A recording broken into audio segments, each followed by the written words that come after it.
Hey everyone, welcome to the Roto Grinders Morning Grind podcast. I'm your host, Stevie TPFL.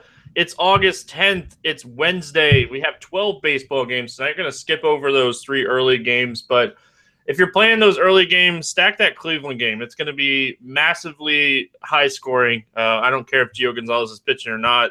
It's the wind's blowing out at like 14 or 15 miles an hour, and it's going to be 98 degrees during that game. So if you're playing the early game, that's a juicy weather game, so make sure you guys are checking that out. But we're here to talk about 12 games, and I'm bringing on another tournament guy because I think this is a really good tournament slate. How you doing, Big T? Doing good, man. Happy to come back on again. It's always a fun time coming on the pod. You get all moved? You're all settled in yet? We had a wedding last weekend, so we traveled back, and now we're back here probably at least till the baby comes in January, so we can really get settled in. All right, man. Well, you get settled in. We're sponsored by FantasyDraft.com. If you guys haven't checked out Fantasy Draft, they're offering a bunch of cash games, a little bit of tournaments, but a lot of action. So if you haven't checked that out, make sure you guys head on over there. Use promo code GRINDERS. That way you guys get a 100% deposit bonus up to $600. And you get incentives here at Roto Grinders for Fantasy Draft for free for a year. So make sure you guys are using that promo code GRINDERS. And a lot of baseball to talk about. Let's just jump right in. We're going to start with San Diego at Pittsburgh. Ryan Vogelsong against Edwin Jackson. What about two pitchers that, these two guys. Oh, man. Yeah, that's not exactly how you are. Or I guess it is how you want to start the slate if you're looking for offense, because these two guys they're not staples to the old banner pitching staff, I guess you could say. Yeah, man, Vogelsong, he pitched good in his first game back. I know it because I stacked Atlanta against him, but I think San Diego a little bit better than Atlanta. They've gotten better against right-handed pitching throughout the year, and I think this is a really good spot for the San Diego Bats. Jackson, we want nothing to do with Edwin Jackson here against Pittsburgh. I know he pitched well against Milwaukee, but big difference in Milwaukee and Pittsburgh here. Yeah, I mean, I don't know how you could play.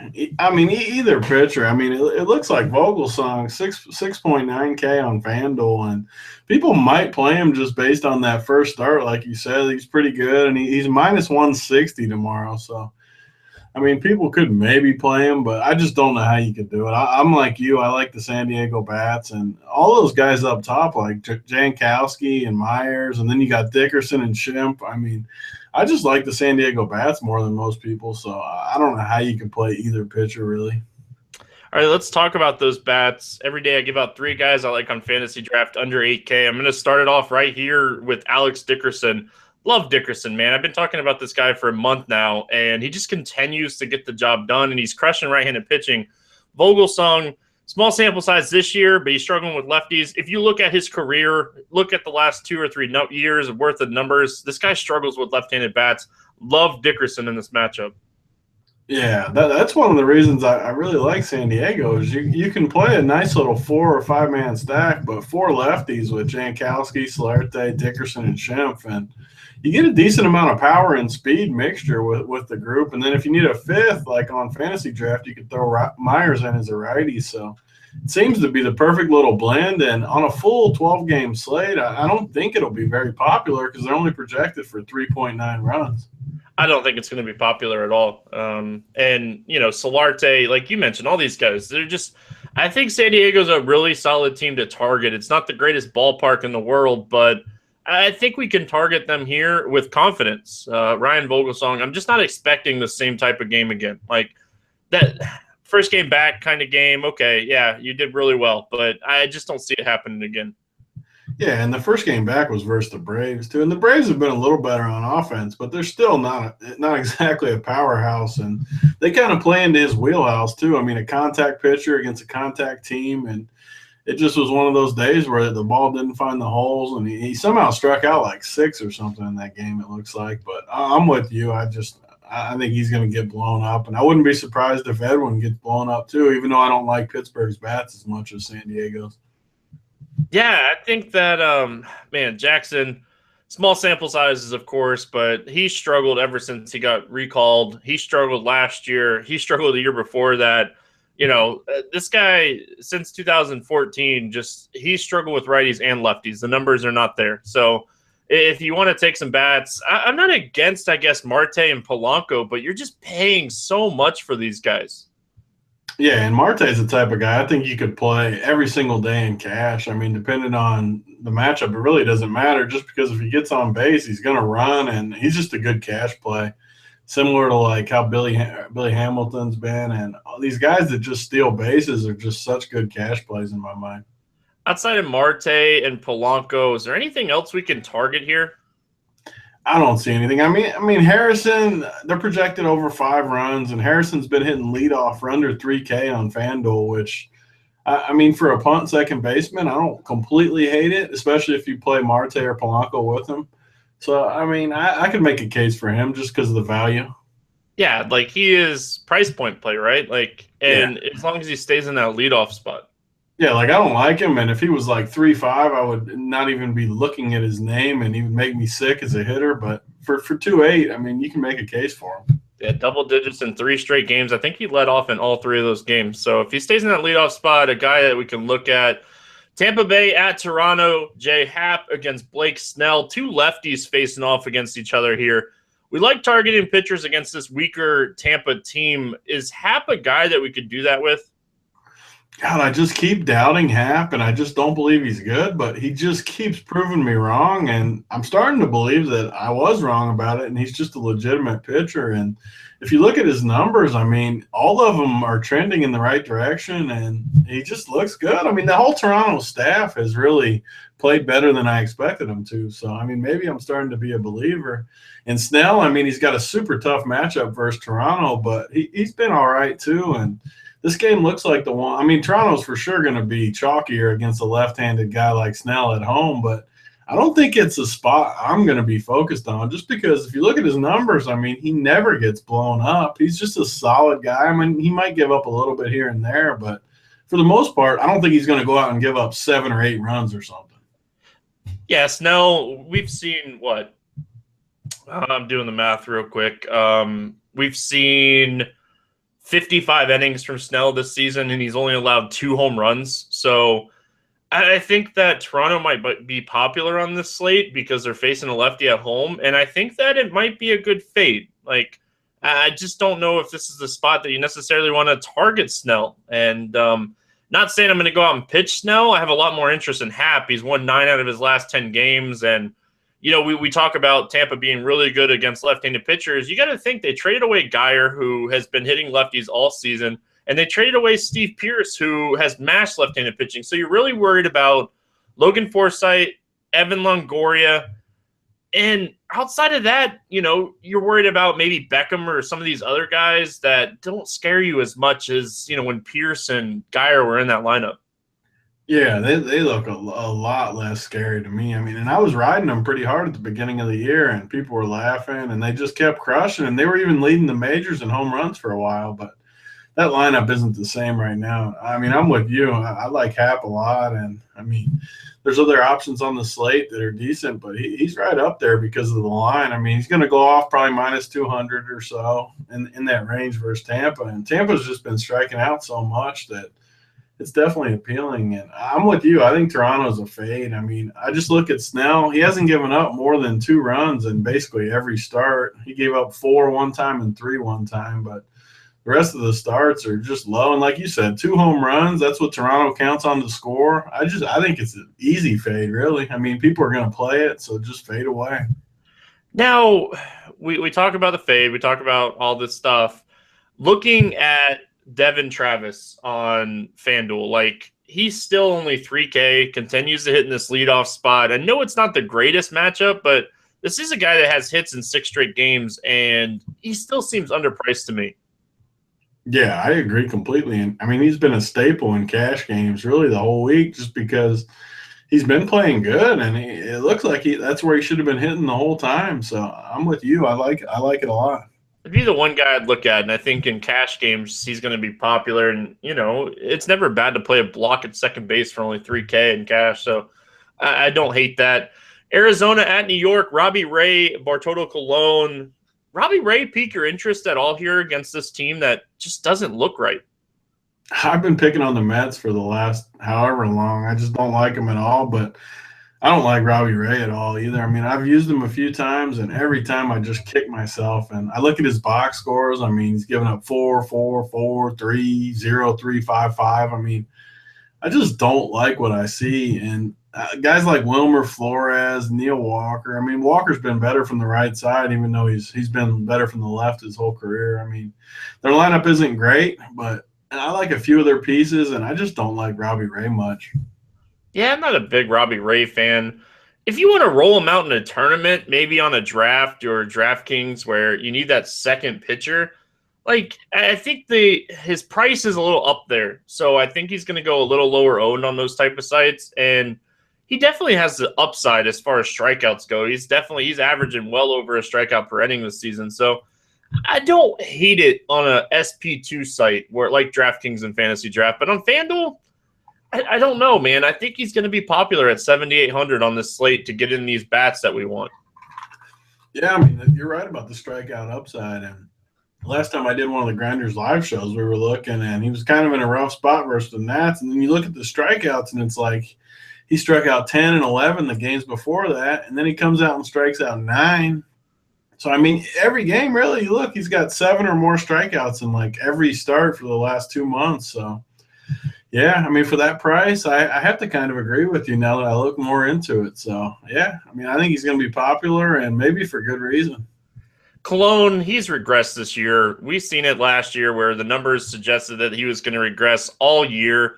And the more we think about it, Robbie Ray might be in a good spot to pick up a win here with Arizona going against Cologne. Yeah, I mean, the only thing that scares me is it's stunning that the Mets are minus 135 in this spot. With this offense in Cologne, I mean, I hate going against Vegas when the line just looks stupid like that. Like, it seems like it should be somewhere around even just because of home field with maybe a better pitcher going the other way. So, I don't know. The Vegas is maybe scaring me back to my initial read that I wasn't too in love with it. So, what do you think about that line? I want to pay attention to it as the day goes. I think it moves. I really do think it moves. And, you know, that's the good thing about we're doing the podcast. It's 11:30 Eastern. You know, we're going to see this line, and we can go back to our initial thoughts here on this podcast at 5 o'clock tomorrow afternoon and be like, man, it was 1:30 and now it's even. Now Vegas is getting to where we were getting as we continued to look into it. And I kind of think that that might be interesting to pay attention to what the line does throughout the day here for this game. Yeah, one of my favorite reasons to do the pod is just exactly what you said, because if I'm not doing the pod, I'm not usually looking at the slate in depth at night, the night before. And when we do it, we get a chance to dive in and you get your initial thoughts. And then as the day goes, you always have those initial thoughts in the back of your head. And it's a nice place to build on as the day goes on. You know who I love in this game? I love Jake Lamb. When we look at Cologne's numbers this season, he's more of a fly ball pitcher, about 41% against lefties, 41.6% hard contact rate to lefties this season is Cologne. We got to pick on him somewhere. Jake Lamb might be in for a monster game here tonight. And you're kind of like me where you like the recent trends. And if guys get hot, you like them. If they're cold, you kind of stay off them for the most part, kind of like me. And Lamb finally broke out of that month long where he was kind of hurt, kind of slumping. You were wondering what was going on. And then the last week, he's been just mashing the ball again. So it's the perfect time to get back on the wagon. I mean, he's only 3,400 on FanDuel. So, I mean, that's a really good price. Even though the ballpark's a little rough, I hate taking park downshifts, but like you said, the matchup's just awesome, and he's one of the best plays on the board. What are your thoughts here on Michael Bourne if he's in that 2 spot again? God, I just get so annoyed with him in that 2 hole, but I just wish they would change it, but they just don't, and I just don't like it. I mean, it's the exact opposite of what I was just talking about with Lamb. Like, you click on his box scores, he hasn't had double digits in 3 weeks. So I just have a really hard time taking a guy that never gets double digits like that. Yasmani Tomas, he's somebody to pay attention to, scratched on Tuesday night. So it's a neck. Hopefully it's just a stiff neck for a night. Maybe he slept wrong and back in the lineup. Any interest in Goldie and Cologne, or Goldie and Tomas here against Cologne? Yeah, I mean, I'm a little worried about Tomas, like you said. I was going to use him a decent amount tonight, and he got scratched late. So I don't know if he'll bounce back tomorrow. He's not exactly a spry guy, so he may be out for a few days. But if he's in there, I like that little three-man stack, and maybe even knock Bourne out and play Segura at second base. I mean, I think Cologne's due for just a beatdown. I mean, he's had a few rough starts, but he's got lucky a few starts too recently, and he's due to get shellacked a little bit, I think. If you were playing a one-off here from the Mets, I just don't think this is a team you can really stack in this matchup. If you're playing a one-off, Wilmer Flores, you mentioned his name earlier. Like, this is the guy we're going to target in a one-off, right? Whenever he's facing a lefty, I play him pretty much. I mean, I'm a multi-entry guy for the most part in baseball, and if I play 10 teams, I mean, I'm for sure going to have 2 or 3 minimum Flores just because he pounds lefties, and he's 2.8K on FanDuel, and that's just too cheap in my eyes. I mean, he just kills lefties. I mean, what do you think? You like him? Yeah, I love his price on Draft and DraftKings here. 6,300 on Fantasy Draft here. Just fire him up. You know, it's not the greatest matchup in the world, you know, as far as the whole team goes, but Robbie Ray is still 351 WOBA against righties this season. Like, this is a good matchup for Wilmer Flores. The thing is, like, outside of Flores, they just don't have any big right-handed bats in this lineup. That's why I think, you know, a guy like Ray is interesting here. Yeah, I agree the more I look at it. I mean, maybe Travis d'Arnaud is a punt catcher. I don't completely hate if you have to play a catcher. If he hits next to Flores, like just a little +2 stack type thing. But, I mean, I agree with you. Obviously, all these lefties like Bruce and Granderson, Ray is really good versus lefties, and he strikes them out and all that stuff. So, I'm with you. I mean, if they set this lineup up, I mean, I have a feeling Flores might hit in the 2 or 3 hole in this matchup, which would be even better for him. Yeah, and you mentioned Ray against lefties, 31.3% strikeout rate against lefties this season. So if they go left-handed heavy, might be a really interesting spot for Ray. We're going to head on over to Fenway. We got Yankees in Boston, Drew Pomeranz, Nathan Eovaldi. Pomeranz in this matchup, he looked a lot better in that West Coast game to finish out that trip against Seattle. Still just wasn't there. 6 walks. He struggled with control just a little bit. I watched that entire game. Now he gets a matchup against the Yankees, who traded away their best right-handed bat in Carlos Beltran. This might be an interesting start for Pomeranz here. On the surface, I agree with you, but I just worry about the Yankees taking pitches and a guy that just came off a 6-walk game. I mean, I just think they grind that pitch count up, and I don't think he goes very deep, which scares me. But the matchup is really good, obviously. The Yankees lineup's terrible, but they do grind a little bit, and I don't know if I love that price tag for Pomeranz when I'm only going to get 5 or 6 innings tops. Yeah, I think 6 innings is kind of where you're going to be at with Pomeranz. They said that, you know, they pretty much said they're playing for the playoffs.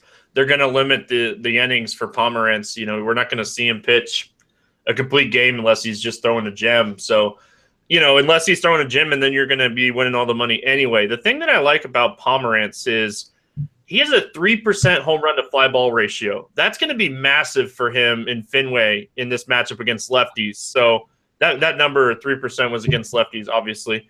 And I just think that if they go left-handed heavy, which I think they almost have to, like, I don't see them. And if they go right-handed heavy, it's going to be guys like Rob Refsnyder and, you know, these guys that we're not worried about anyway. So I think he might be a contrarian GPP play because of his price, and I think the Red Sox score some runs here against fast, straight ball Nathan Eovaldi.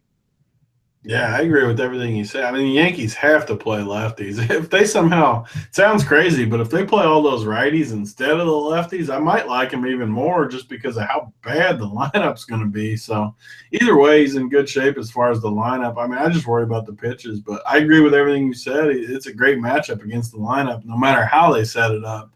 They just don't really have a way to combat the strong lefty like he is. Now looking at, you don't have any interest in Eovaldi here, right? Like, we don't want him against Boston in Boston, right?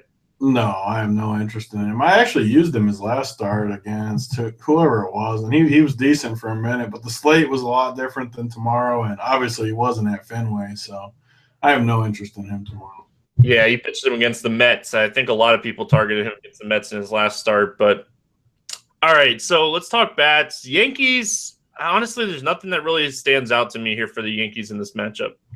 Yeah, me either. I mean, if I was going to play anyone, I mean, really the only guy I can make a case for is Gary Sanchez, just because he's been pretty good as a punt catcher. I mean, he's got the splits edge. He might move up a few spots just because of what we were talking about with the splits edge. Maybe he bats in the 6 hole or 7 hole even. So I don't love it, but just a punt option that I could consider depending on what they do with the lineup. Yeah, I think Gary Sanchez is the one guy that I think I would punt with here too. Big prospect, right-handed bat, going to be in the lineup here. But now looking at the Red Sox, man, a lot to like here with the Red Sox against Eovaldi. I kind of mentioned it. I buried the lead. He has a flat fastball that just should not be good here, in this matchup at Fenway. Who do you like here for the Red Sox? Yeah, I mean, I like everybody at the top of the lineup for the most part. If Hanley hits in the 5 hole again, I mean, I don't really like the bottom of the lineup, even though that whatever that guy's name is, he did pretty good tonight, I think. The rookie. What's the deal with that guy? Is he supposed to be good? Oh, he's a massive prospect. I played him on Fantasy Draft tonight. Yeah, he had a big night, didn't he? Yeah, Andrew Benettini. Yeah, so I mean, he's only 2.5 on FanDuel. So, I mean, a big time prospect. He's got a lefty righty edge. I mean, I could even see going down with like a 9, 1, 2, 3, 4. And I mean, because you can't play Hanley and Ortiz on most sites. I mean, you can on Fantasy Draft. So maybe you'd want to do that on there. But I don't mind the 9, 1, 2, 3, 4 type thing with him if he's a big time prospect. Yeah, he has 6 hits in his last 7 at bats. So he had a 3-hit game in Los Angeles before they came back to Boston, and 3 for 3 tonight. Yeah, he's a big prospect, and he's going to kind of play they have 2 young guys here. They have Bryce Brents and they have Benettini. Man, I can't even pronounce his name. It's so long and weird. It is a long one. So they're going to play the splits. He's a lefty, Brents is a righty. So you're going to play the matchups here. You always worry about getting pinch hit for, obviously. Looking at the Red Sox, they have massive BVP. I know you're a BVP guy as well. Just about everybody in this lineup, outside of Travis Shaw, Aaron Hill, and Sandy Leon, has hit Eovaldi really well. So all these guys batting over 300. This might be a really good spot for the Red Sox. Yeah, and you just named a few of the guys that I didn't like anyways, the ones that have bad BVP. So it kind of all aligns. And like you said, I mean, the guy's going to throw the ball flat. The Red Sox are always a powerhouse at home, and it just looks aligned. I've been off the Red Sox a little bit lately too, but tomorrow looks aligned for a big, big night for them. Cincinnati at St. Louis, Jaime Garcia, Anthony Desclafini. Any interest here in these 2 guys who I think they're both interesting? I don't like them, but I just don't like how they match up with each other. And they've both been pretty good, and I'm sure they'll both be somewhat chalky at their current prices. But I just like both lineups, and I like how each team matches up pretty good. Like the lefties from St. Louis going against a righty, and then, I mean, all the righties from Cincy going against a lefty. So it's just weird matchups for me. Billy Hamilton's been just absolutely on fire, stealing bases, getting on base. Like, he's been ridiculous. Whoa, what's the deal? Did he finally figure out how to get on base? And we've always said that if this guy gets on base, he's going to be a force. And we look at it, man, 9 stolen bases over the last 3 games. Like, you want to talk about the ultimate green light? Like, Hamilton has the ultimate green light. Like, steal whenever you want. And, like, all it takes is to get on base, and he's doing that right now. It's absurd to watch him too, and it's fun when he's on your team because I mean, and he's even like taking walks all of a sudden. Like, if you're a pitcher, how in the world do you walk him? Like, he has no home run power basically, and just make him put it in play anywhere. I don't care if you groove one for him. Like, you cannot walk Billy Hamilton because you're basically giving him a triple for free. Yeah, Mike Leake. Hamilton was 1 for 20 off Leake, and I think he walked him twice tonight. Like, how do you do that? And then it leads to 3 stolen bases again. It's just like, I just don't get it. It doesn't make any sense. I don't think either one of these pitchers are out of play on Draft or DraftKings as an SP2 in a tournament. I think one of these guys are going to pitch really well in this game. So I just don't see a lot of upside outside of Adam Duvall and Votto, and Garcia has that splits advantage against Votto. So I don't know. I think Garcia might be interesting. Yeah, I mean, the Reds bottom of the depth in their lineup really went downhill as the season's gone on. But I just look at the top of the lineup with Hamilton doing what he's doing. Cozart's always a threat, and then you got Votto and Duvall, like you said. Your boy Brandon Phillips. Every time we do a pod, he dongs the next day. So you got another guy that you can talk about, old BP in the 5-hole. So Oh man, that guy's the ultimate tilt. But like, I don't even care when he hits home runs anymore because nobody should ever play him. And I hope he hits a couple home runs in a couple days, and then people play him for a week, and I beat the field. I love it too because everyone knows you hate him now, and you just get blown up on Twitter Every time he hits a home run or does anything, like I get tweeted. That's a good thing, though. That means they're thinking about you. Oh, I'm glad they're thinking about me. I could give them some thoughts on how I really feel about old Brandon Phillips, but we're not going to get into that. Any bats you want from this game, just in general here? If I'm playing cash games right now, I'm playing Billy Hamilton until this run stops. I mean, I know it sounds crazy, and he hasn't been known as a cash guy in the past, but when he's getting on base and stealing like this, I mean, he gets on base one time, you basically have a home run because he's stealing 2 bases and scoring most of the time. So I'm just playing him until it's done. I mean, I like hot streaks as much as anybody, so I'm just playing him and seeing what happens. And then, like, on the other side, Piscotty is similar. Like, I always find myself playing him because he's hitting up in top of the lineup, and he's just solid. I don't love the matchup tomorrow, so it's a little different as I said that, but I still like Hamilton a lot for cash games. Desclafini hasn't allowed a home run to righties in 32 innings this season. The thing is, though, he's more of a ground ball pitcher, obviously, but this guy still has a 33% hard contact rate to righties this season. Like, there's going to be some regression. His ERA against righties is 1.69. His xFIP is 3.5. Like, there's going to be some regression for Desclafini here. We're looking at Piscotty. You mentioned him. He's 6,400 on Fantasy Draft in this matchup. Like, I think that's just a little too cheap for this matchup. That's what I mean. I just keep playing him every day on all the sites because I just feel like he's too cheap. And he keeps producing. He's been solid, nothing spectacular, but just a solid guy that keeps your team moving every day and keeps things moving in the right direction. You have to like our boy. Man, why can't I think of his name? Brandon Moss here in this spot. Desclafini, he does struggle with lefties where he doesn't give up home runs to righties. He definitely gives them up to lefties. It's a great spot for Brandon Moss.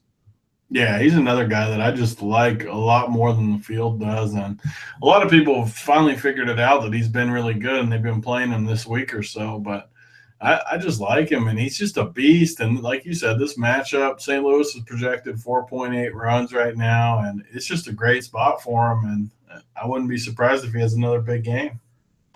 All right, let's move on to the next game. Angels at Wrigley Field taking on the Cubs. Ricky Nolasco, Jason Hamill. Hamill might be interesting for a win here, right? Ricky Nolasco against the Cubs and Wrigley, it just doesn't sound good. Yeah, I mean, I think it's pretty safe to say that the Cubs, they're minus 200. I didn't think there was a line out yet, but they're minus 200. I mean, he's about as safe as anybody on the board to get that win. And the only problem I have with Hamill is I just don't like paying $9K for a guy like Hamill, especially against a team that doesn't strike out a ton. So, yeah, on FanDuel where the win's huge, maybe, but I'm not overly in love with them.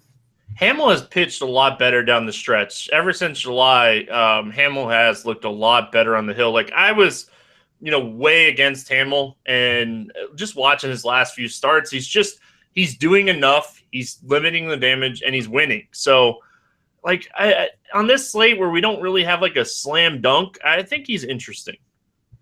Yeah, that's true. I mean, there's no top echelon pitchers, and if you look at his last 5 or 6 starts, I mean, he hasn't given up more than 2 runs. He hasn't struck out a ton, but the run prevention's a nice plus, especially when you're factoring in and getting the win. So, yeah, I mean, I kind of get what you're saying. Fantasy Draft, DraftKings, I just think he's too cheap. 15.6 on draft. That's great for an SP2 that you think is going to go out and just pitch a quality game. Yeah, get like 6 innings, a couple 5-6 strikeouts, give up maybe 1 or 2 runs tops, and get that win. Yeah, I mean, I agree. Bats in this game, do we pick on Nolasco here? I mean, the Cubs, I can't believe they went pretty low on tonight. So, I mean, that was a better spot tonight for the hitters. So, tomorrow against Nolasco, I think they may be low owned again for the most part. So, if they're going to be low owned, I'm super interested, at least in that top portion of the lineup. Yeah, the top 5, 6, and you can never count out a guy like Wilson Contreras. Doesn't matter where he's hitting; he's a power catcher.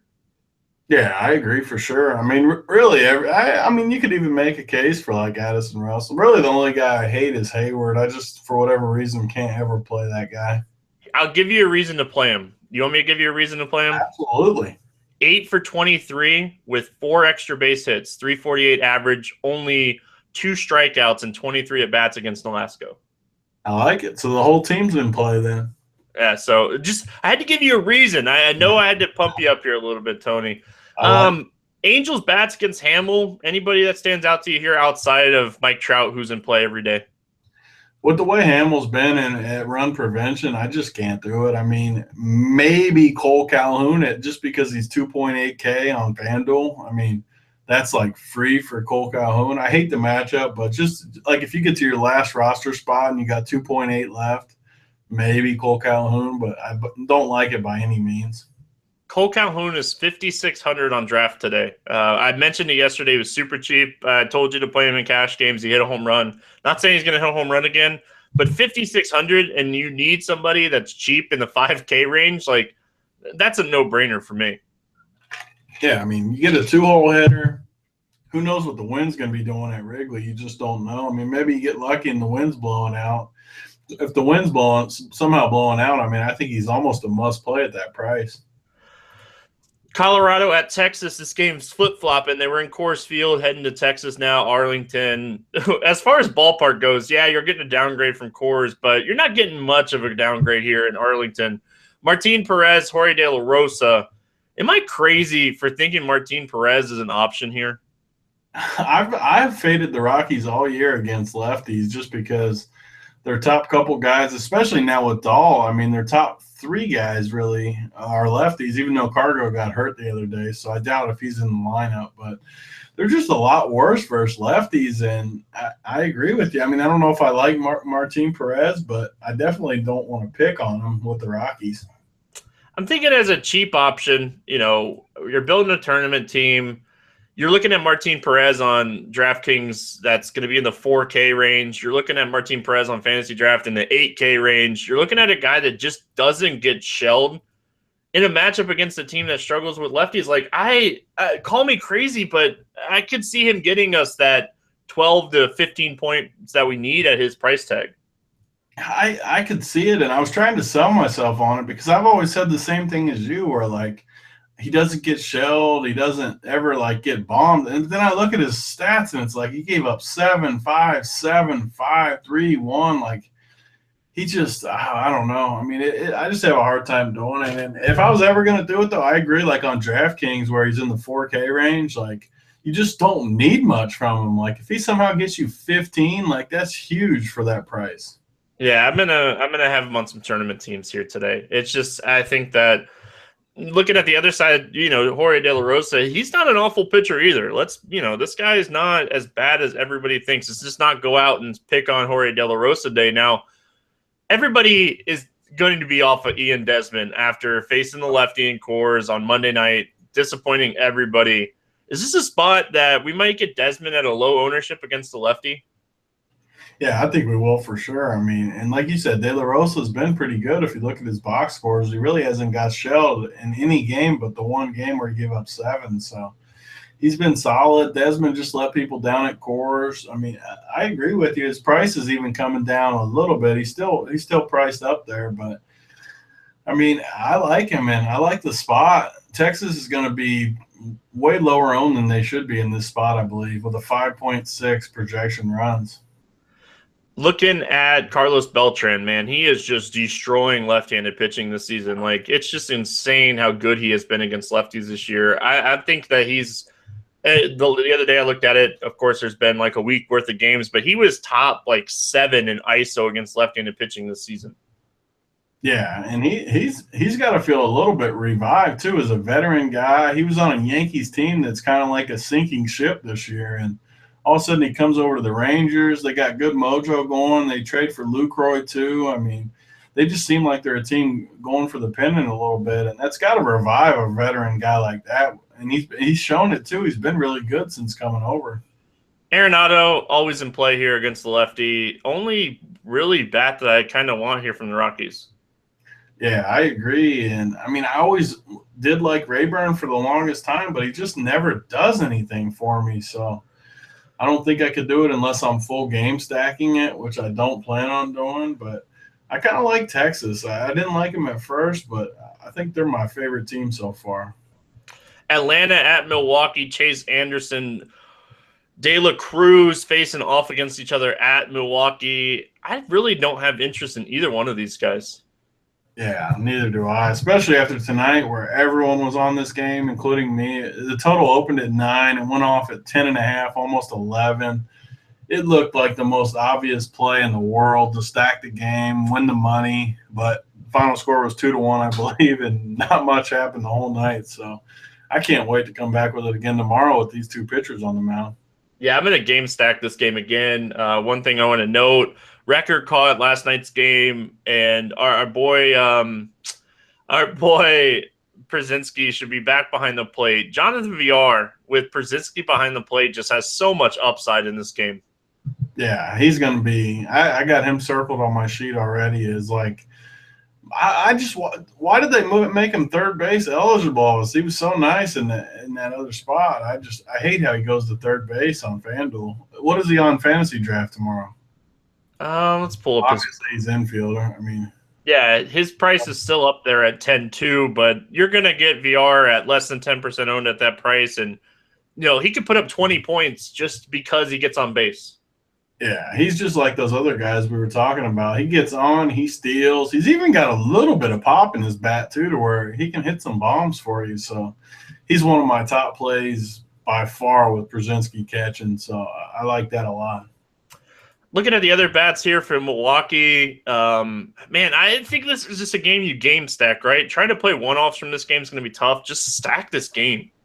Yeah, and another guy that I like about as much as anyone in baseball is Ryan Braun. I mean, I think we talked about it the last time I was on the podcast, but this guy's literally been about as good as anyone in the game, and he just doesn't get talked about because Milwaukee hasn't had a great season by any means, but the guy's just incredible. You look at his box, he had a 70 spot the other day on FanDuel, I think, so – I mean, I like him a lot. I like the game stack a lot. The nice thing about Milwaukee is you can really stack the whole team in a matchup like this. Even like Kirk Neuenhuis, if he's in the lineup, looks good. I mean, Scooter Gennett, Orlando Arcia is super cheap. Even Maldonado is a punt catcher I like.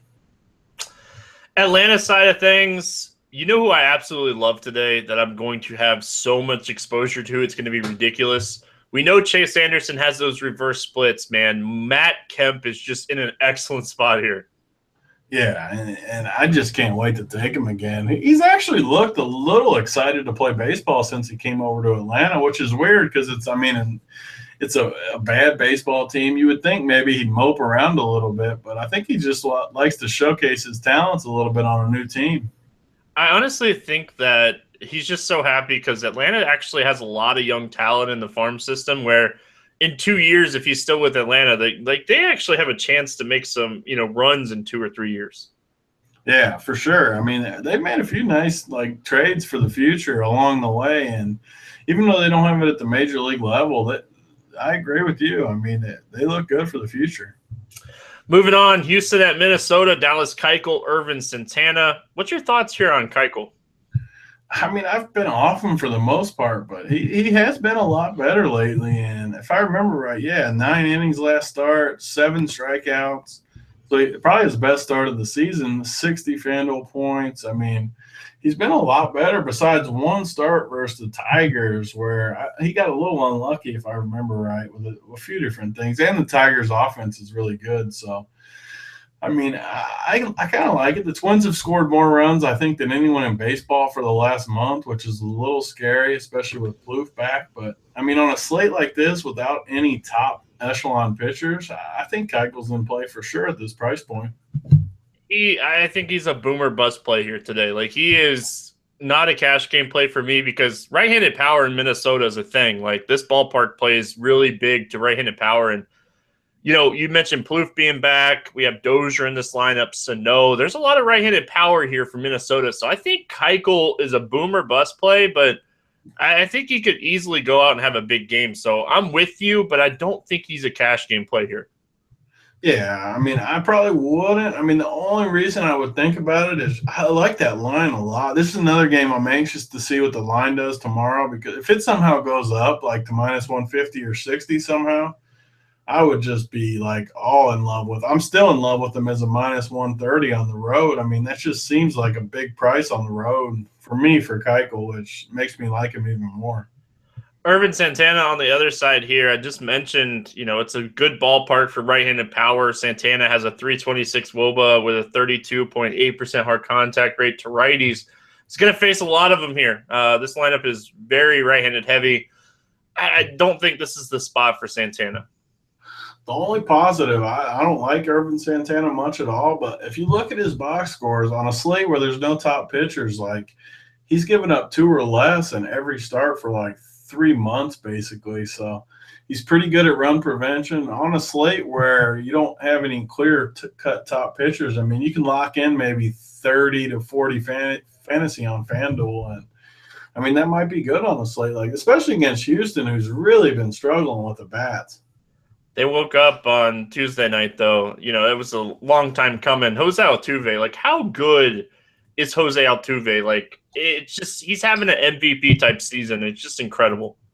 Yeah, he's like one of the guys too that if you're just a normal baseball fan, you might not even realize how good he is. I mean, we realized it in DFS, but the guy's just unbelievable.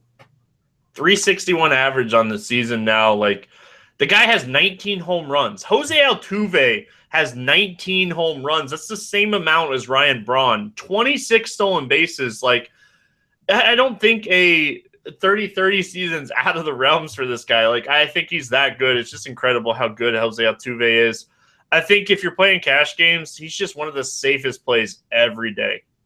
Oh, for sure. And he's always at second base. Second base is like a position people like to punt at with the cheaper guys, and there's always a good value guy, so you have to pay up for Altuve, but man, it's worth it. And the guy he's so consistent too. I feel like you never like take him and get the 3 points or the 0 points. It's always double digits, and it's always big game after big game. There's a couple bats here, I think, from Houston that you can definitely tune in, Springer, Altuve, Correa. But if you want that home run upside, I think Evan Gattis is a really interesting cash game. I don't think he's cash game playable by any means, but GPP catcher, gotta love power upside catchers who's cheap. Oh, for sure. And I mean, he's got as much power upside probably as any catcher. I mean, he goes through rough stretches where he doesn't see the ball real well, but you never know when he can pop that thing. And for that price, I mean, I agree with you. He looks like a good high upside tournament option, especially. Why is he so cheap on DraftKings and Draft tonight? Like, I don't get it. I mean, I'm just looking at him, and I don't get it either. It's nice because he's always a high upside guy. I mean, you would never use him in cash games, I don't think, but for tournaments, he's exactly what you want. I mean, boom or bust. That's perfect. All right, let's move it on to the next game. White Sox at Kansas City. Jose Quintana, Ian Kennedy. What's your thoughts on these two guys? I mean, they both are solid in my mind, and this is the kind of slate where I like to use both of them, and I hate the White Sox roster completely, so a guy like Ian Kennedy in this park is something I'm super interested in. And then on the other side of the coin, you got Quintana, who's been solid all season. I mean, the Royals are starting to get a little healthier, but they're still nothing what they've been in the past, and they just struggle to score runs. So on a slate where there's no clear-cut top options at pitcher, I'm definitely interested in both guys. Reason that I didn't like the pitchers on Tuesday night in this game is kind of the same reason that I'm hesitant in this game. 96 degrees at first pitch with a lot of humidity. Like, man, I hate taking pitchers in games like this because the ball, a warning track shot in a normal game, turns into a home run in, hot, humid weather. Yeah, for sure. I mean, just moving to Cincinnati recently, yeah, I know all about the humidity now. It's just so hot and the ball just flies. So even though the park isn't one of the better ones, if it's that hot with that kind of humidity, it definitely is a little bit scary. I mean, I like both pitchers, but I'll definitely keep my eyes open, see what the humidity is doing and the temperature and stuff like that. Um, man, if how do you attack this game? If you think it's gonna be hot and there's gonna be some runs scored, do you just stack one of these teams, or it's just I want to fade both these offenses and I want to fade both of these pitchers. That's kind of where I'm at with this game. I mean, it would have to be really hot for me to consider stacking these teams, and I just don't like the rosters. I mean, the Royals were just awesome the last few years, but they're just not doing it this year. And you look up and down their roster, and I just don't get excited about anything on either team. If you had to play a one-off here from Kansas City and Chicago, who do you got? One off for Kansas City would for sure be Lorenzo Kane, just because he's super cheap. And I mean, I just like his upside with the different stuff he can do. I don't mind Sal Perez either, just as a catcher type guy that he's always hit lefties pretty good. And I don't mind him as a catcher. So maybe two guys for there. And then the White Sox, if I had to play one, I mean, I just don't really like any. Maybe Adam Eaton, I guess, just as a speed type guy, but I just hate the White Sox about as much as any team in baseball. Yeah, I agree with you on the Royals. My one-off for the White Sox would probably be Melky Cabrera. He's showing some power in 12 at-bats against Ian Kennedy with 2 home runs and a double. So playing the VVP machine to take my one-off for the White Sox here, that's pretty much the only reason that I would target Melky. Baltimore at Oakland, Giovanni Gallardo against Ross Detweiler. Ross Detweiler's back in our life, Tony. I mean, that's always a good thing. This Oakland ballpark is my nemesis, man. I just keep falling into the trap of stacking it, and they just don't ever score runs in that park, it feels like. Every night I lose money on it. Yeah, I'm with you on that tonight. I got so excited they started scoring some runs, but doesn't look like it's going to end that way. Ross Detweiler, man, last year, 2015, he was with 2 teams. This guy had a 5.28 Sierra with a 2.02 whip last year. You think that's bad? Just look at his stats with the Nationals. Like, this guy, he's just not really good at baseball. No, he's legitimately about as bad as it gets at this level. I mean, the only thing that can possibly save him is the ballpark. Could you imagine if he was pitching at even if it was reversed and it was in Baltimore? I mean, they'd have at least like a 6-run total. Yeah, they would be the best stack on the night, but I think we can look at him here. Both of these offenses, man, like neither one of these pitchers are good, and I'm gonna fall right back into the trap here again tonight. I play Oakland. I bet I play Oakland more than anybody because it just feels like they're in a good matchup like every single day, and then every night I stack them, and every night they score 2 runs, and I just go to bed sad. Probably going to happen again on Wednesday night. But I think these are both 2 teams you can stack. Looking at Baltimore, Machado, Adam Jones, Mark Trumbo, Jonathan Scope, like this is a good spot here, just about for everybody. Yeah, I mean, I don't know how you can even argue with any of them. I mean, even like Pedro Alvarez and Chris Davis, lefty, it's still not even a normal lefty. I mean, it's first freaking Ross Detweiler. So, I mean, they might be the guys I would turn to just because people aren't going to play them because it's lefty. But who cares? It's Detweiler. They still got the power upside. They still got a good matchup in their favor, and you'll get them low owned. Yeah, and just imagine, like, how many innings do we really think Detweiler's going to go in this game, too? So you're getting those lefty-lefty matchups where they're on the road. You could see 2 or 3 at-bats against the bullpen here. Yeah, I would bet a lot of money that he doesn't make it through 5 innings. That's for sure. Oh, Oakland here. Where do we go with the Oakland bats? Who do we like? I always like the same guys, and I mean, if Max Muncy's in the 2-hole, though, he's only $2K on FanDuel. I'm sure he's super cheap on those other sites, but I always like all the guys up top: Chris Davis, Valencia. I like Stephen Vogt versus a guy like Gallardo. Coco Crisp has been way better than I ever could have imagined him being. So all the guys at the top, even Yonder Alonso, I don't hate against a guy like Gallardo. It's always the same guys for me too. It's always Chris Davis with a K. He's always the guy that I target in one-off situations. Yeah, I mean, it's nice when you got a guy that can hit 3 home runs literally any night in any matchup. So, especially versus Gallardo, who's been known to just give up bombs here and there. So, I agree with you. Best game of the night, Detroit at Seattle. Justin Verlander, Felix Hernandez. You want to talk about a matchup 5 years ago that would be talked about by everybody? This is it. And this is an interesting game, in my opinion, because we have Verlander, who it just seems like he's a different Verlander this year. This is Verlander from 2 or 3 years ago. He's pitching really well. And we have Felix Hernandez, who has pitched really well against Detroit in the past. So it's just an interesting game, in my opinion. Yeah, and one of the reasons I wasn't into some of those other pitchers was just because of how much I like Verlander. Like, I just think he's so far and away the top pitcher on the slate, even though he's only minus 115 or whatever he is right now.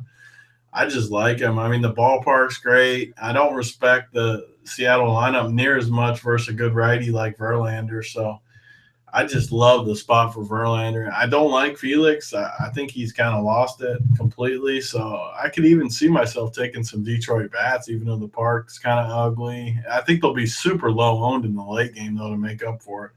I think a lot of people might be off Verlander in this game, too, because they're going to see this Seattle lineup. They're going to see a lot of lefties. But let me just throw a couple numbers at you real quick. Against lefties this season, Verlander has a 29.5% strikeout rate, with a 269 WOBA and only a 22% hard contact rate. This is a good ballpark because it's so big. He's actually getting a ballpark upgrade here. I honestly think that Verlander is the top option too. I'm with you here, Tony. Yeah, I mean, and it really isn't even close for me. I mean, I even played him last time out when he was like some stupid price on Fantasy Draft and DraftKings, like whatever he was, like 28K or 27K, whatever it was on Fantasy Draft. But I just, like you said at the beginning, like he's just been awesome this year. And I never thought we'd see this Verlander again because of how bad he was the last few years. But he looks like the Cy Young type guy, and he's just been awesome. So I'm definitely going to target him on a night without any top pitching where he faces Seattle in this big ballpark. I mean, I don't care that he's a short favorite because the strikeout upside will make up for it. He's a strikeout. He's a short favorite in this game because he's facing Felix at home. Felix Hernandez, King's Court. Obviously, that's why he's a short favorite. 9 strikeouts in 4 of the last 5 games for Verlander, with an 11 and a 10 thrown in there too. So, like, he's in a good spot. What's your thoughts here on Felix Hernandez? One other thing too I saw about Verlander, just to add on, like when I was watching his last game, they said something like crazy, like 19 straight games or something with 5 or more strikeouts, which doesn't sound great, 5, but when you think about how many games that is with 5 strikeouts, like you're basically guaranteeing yourself 5 innings, 6 innings, and 5 strikeouts type thing. So that's a decent chunk of points to start your night with. Felix, thoughts here? It's a tough matchup against Detroit. They're right-handed heavy. Is this a spot we fade Felix, or is this a spot Felix is going to be under own and he could just put up a decent game?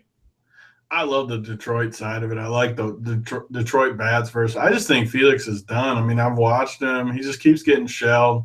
He went on the DL. I thought that was going to get him right, so I was kind of riding him a little bit when he came back. But since he's come back, he's given up 5, 4, 2, 4. So I don't think he's got it anymore, and I'm all for the fade. I think you'll get Detroit criminally underowned, and like a guy like Miggy Cabrera is probably the best hitter in baseball when he's rolling like this, and he just keeps doing it at low ownership. So in the late game, I mean, we can get Miggy at what, under 5% versus Felix? Sign me up. Yeah, another home run on Tuesday night. Like, he's having that Miggy month, and it happens every season. It's just incredible when it happens. I'm really not going to target any Seattle bats here. I don't think this is a spot that one-offs are in play. I just don't think this is a spot that I'm going to target Verlander. Yeah, I mean, me either. I'm going to have Verlander almost 100%, so there's no way I'm going to play a bat against him. I mean, I'm not even going to do like a stack just in case type thing. I'm just riding Verlander and taking my chances. Man, Nelson Cruz is so cheap on Fantasy Draft. Anyway, Detroit bats, who do you like here outside of Miggy? I mean, I don't love any. I like Victor Martinez where he's catcher eligible, like FanDuel. Obviously, he's only 3K on there, so I like him. I always like Justin Upton. I mean, Justin Upton is 2.5K on FanDuel, like so that gives you a little 3, 4, 5, or 6 type stack. That I just don't. How do you not play Justin Upton at 2.5K? Like, how do you not? I don't get it. You don't click the name, and that's how you not, right?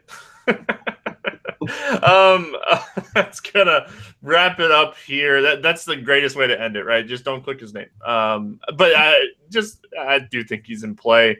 I always think Justin Upton's in play. We talk about guys that can go out and bang out 2 home runs. He's always that type of guy. I mean, do they think Felix Hernandez is like 3 years ago? Look at these prices. Like James McCann is only 2K. He's been pounding the ball. Like I love Detroit. Give me Detroit and Verlander, and I'll take my chances. All right, let's play some home run derby. No Coors Field, so obviously nobody off the board here, and I'll let you lead it off. I will take Ryan Braun. All right, I'll stick to that game. I like Kemp. I'm going with Kemp here. And then in that next price range, I'm not sure what he is on fantasy draft, but let's come back with Ian Desmond. I mean, he struggled at Coors in that matchup we were talking about, but I think he pops one out in Texas. All right, Desmond it is. I'm going to lock in Jake Lamb. I think this is a spot he's going to go yard. He's hot. We like hot hitters. I like Lamb here. Oh, yeah, I forgot about Lamb. That's a good call there. And then, I mean, for my cheap one, I got to go Justin Upton after I talked about him. Justin Upton and James McCann. Give me 2 cheap dogs. I'm going to go Wilmer Flores with my last one. I think he's in an excellent spot too. Nice call. I like him too. All right. At the end of the day, if you had to pick one pitcher to pick up the win, doesn't have to score the most fantasy points, and his name is not Justin Verlander, who you got to win here? Verlander's the only one over 10K on FanDuel. That's the cutoff. I really have a good feeling about Dallas Keuchel. I think that line's going to go up for tournaments. I just really like him again. I think he'll be lower on than he should. Coming off that really nice start, I'll take my chances with Dallas Keuchel. Oh man, it's a spot that I do think he picks up the win because of. I think it's Jason Hammel. I think that he goes out and throws just a good enough game to pick up a win here. And, obviously that's what we want in this segment. So I think Hammel's my guy to win. I really like your call, too, about Robbie Ray. I'm anxious to see what that line does tomorrow. If it somehow gets close to even, I'm going to have a bunch of Robbie Ray. If it stays like 130 or more, I probably won't have any. So it sounds weird to base that much on Vegas, but they really do tell you the answers a lot of times. Yeah, we want to talk about a guy with a pretty decent floor. He has 121 innings this season, 152 strikeouts, like at least 7 strikeouts in 9 straight games. So you want to talk about like a Justin Verlander 5 strikeout floor, 7 strikeouts or more in 9 straight. Especially against that offense. I mean, I like it a lot unless somehow Cologne, that line goes up somehow. All right, that's going to wrap it up here. Any final thoughts before we get out of here? No, it was fun coming on like always, and good luck to everyone out there. All right, it's going to wrap it up. If you guys missed the news, the Roto Grinders party has been announced, so make sure you guys check that out.